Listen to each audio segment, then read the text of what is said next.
Budget تو پیش کر دیا گیا لیکن بزنس کمیونٹی کی توقعات پوری نہ ہو سکی۔ کراچی ایوان تجارت و صنعت کے حکمراں گروپ کے سربراہ اور سابق صدر سراج قاسم تیلی نے کہا، مشیر خزانہ عبدالحفیظ شیخ نے بجٹ سے متعلق وعدے پورے نہیں کیے۔ کورونا سے بزنس کو جو نقصان ہوا اس پر کوئی خاص ریلیف نہیں دیا گیا۔ میں یہ سمجھتا ہوں کہ یہ جو 2 مہینے لاک ڈاؤن کا امپیکٹ تھا، جس سے بہت سی لوکل انڈسٹری اور امپورٹر ایکسپورٹر اور کیا نام ہے ایس ایم ایز اور آپ کے چھوٹے تاجر، ان کے لیے کوئی ریلیف نہیں ہے، اور یہ اصولاً طور پہ ریلیف بجٹ ہونا چاہیے تھا۔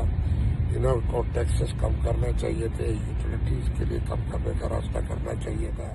کراچی ایوان تجارت و صنعت کے صدر آغا شہاب کا کہنا تھا کہ جی ڈی پی کے اہداف غیر یقینی ہیں۔ زراعت، صنعت اور خدمات کے شعبے میں ترقی کے اہداف حاصل نہیں ہو سکتے۔ جو اہداف مقرر کیے گئے ہیں جی ڈی پی کے، ایگریکلچر کے، مینوفیکچرنگ کے اور سروسز کے، ہم یہ سمجھتے ہیں کہ یہ اہداف جو ہے وہ ممکن نہیں ہے کہ ان کو حاصل کیا جا سکے، چونکہ یہ اس وقت دنیا جو ہے وہ معاشی بدحالی کا شکار ہے، جس کے شکار ہم خود بھی ہیں۔